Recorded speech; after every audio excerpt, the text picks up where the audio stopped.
The tale of Journey to the West is a legend that spans generations, centuries, and numerous different cultures. Initially conceived during the 16th century Ming Dynasty by author Wu Cheng-en, the story is now regarded as one of the four great novels of China, in part due to its vast contributions to Chinese culture. The novel has strong synergy with China's primary religious ideologies, such as Buddhism, Taoism, and Confucianism. With varying religions at play within the story, its themes promote a powerful sense of harmony and coexistence between different groups of people, as is reflected through the diversity of the main cast. With an essence that has transcended age, Journey to the West has become a global phenomenon. It has been loosely and directly adapted countless times into books, movies, TV shows, video games, and animations alike. Being such an old literary work, it's fascinating how well it still holds up today. When you compare its storytelling elements to those of modern stories, there are a lot of overlapping ideas. By diving deeper into the inner workings of one of China's great novels, we'll be able to understand how so many great stories of the modern age came to be.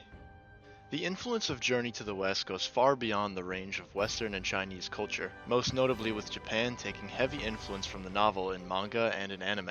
When reading Journey to the West, it is abundantly clear that numerous tropes spawned from this novel, and how Wu Cheng-en was so evidently ahead of his time. For instance, when you examine the early stages of the journey and consider how the main party is assembled, it is very reminiscent of modern shonen anime.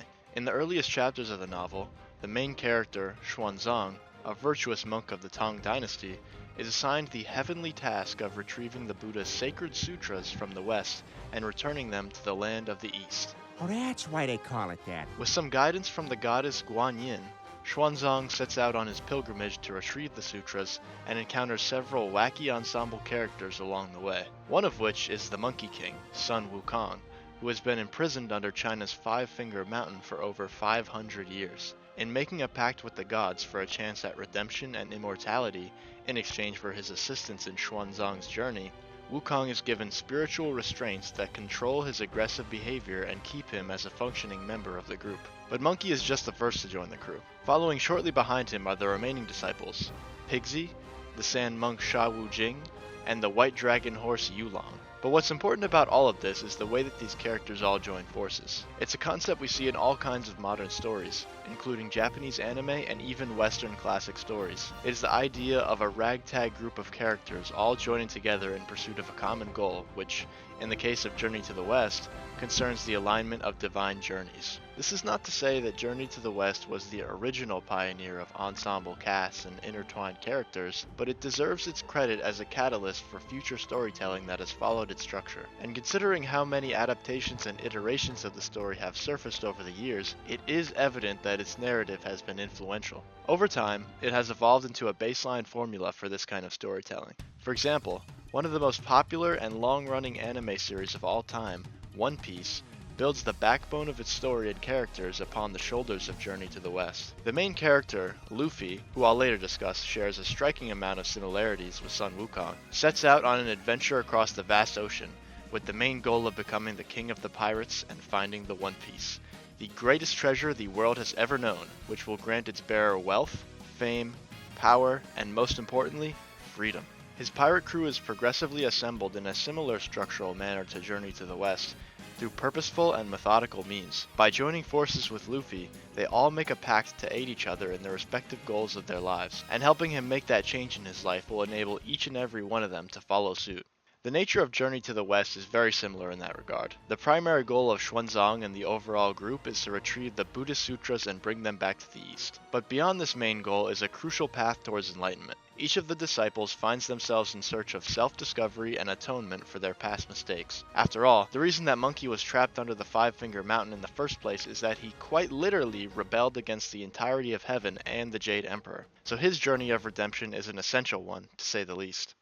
The Monkey King, Sun Wukong, or just Monkey, as a character is a charismatic, plucky, and especially arrogant protagonist who, despite being an immortal over 320 years old at the time of the journey, always conveys a childlike personality.